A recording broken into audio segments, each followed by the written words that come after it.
Good morning. It's warm here today for a change. So I would like Watchtower to compare themselves with what the Pharisees did. And once again, Jesus is dining with Pharisees. Luke 14 and verse 1. One Sabbath, and the Sabbath is important, when he went to dine at the house of a ruler of the Pharisees. So this man was very, very important. He knew the law of Moses, but more importantly, he knew all the laws of the Pharisees. And at this meal, you had lawyers and Pharisees, and they were watching him carefully. Now, isn't that typical? I'm going to divert us a moment to Mark chapter 3, where Jesus entered a synagogue, and there was a man there with a withered hand. And they were watching Jesus again to see whether he would heal him on the Sabbath.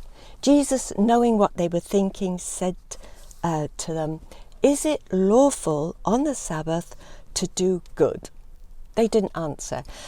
Because if they had answered and said, "No, you can't do good on the Sabbath," that would have been wrong.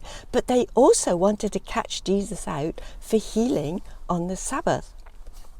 So Jesus looked around at them with anger. He was grieved at the hardness of their heart. So he healed the man. And what did they do?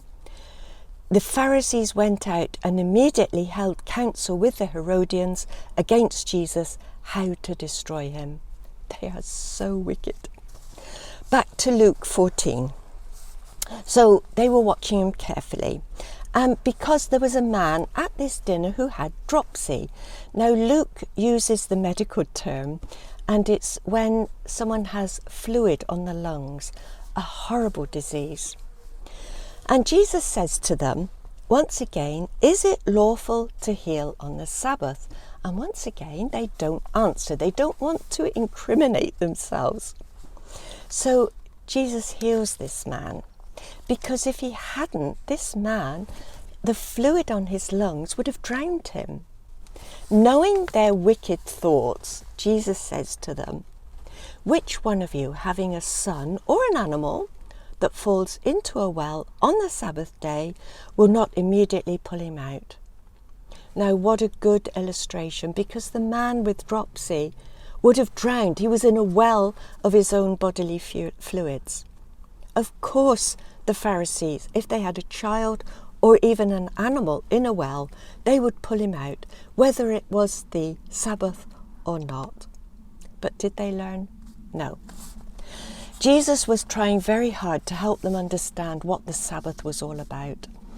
It was there for the good of the nation. It was there to give everybody a rest. Animals had to have a rest. The slaves had to have a rest.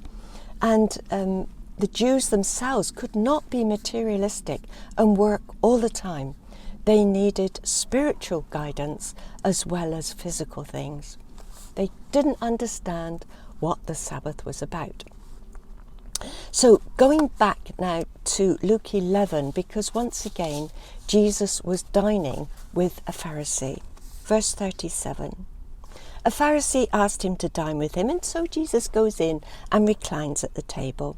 And the Pharisee was astonished to see that Jesus did not first wash before dinner. Jesus was perfectly clean. What the Pharisee was talking about was washing ceremonially, washing your hands and up to the elbows and all this. So Jesus has had enough of them. So he says to them, "You Pharisees, you cleanse the outside of the cup and of the dish, but inside you're full of greed and wickedness." They were full of their own importance. They were strict about their own laws, didn't understand the love of God. So Jesus said to them, "Did not he who made the outside also make the inside?" Now, here's something interesting. He says, "Give as alms those things that are within." Within what? It seems that the Pharisees had cupfuls of plenty. Jesus says, "Give these clean things to people who are poor. Invite the poor to your feasts." And what would be the result? Everything would be clean for you. Watchtower has cupfuls of money. Give as alms of these cupfuls of money, and everything will be cleaned for you. We would try very hard not to be like the Pharisees. We will not make itty-bitty rules to give burdens to other people.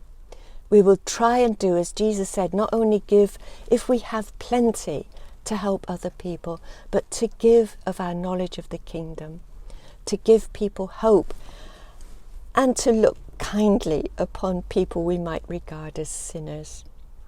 So God be with us all, because we're going to need his help as this world descends deeper into dire trouble. Thank you so much for watching, and God bless.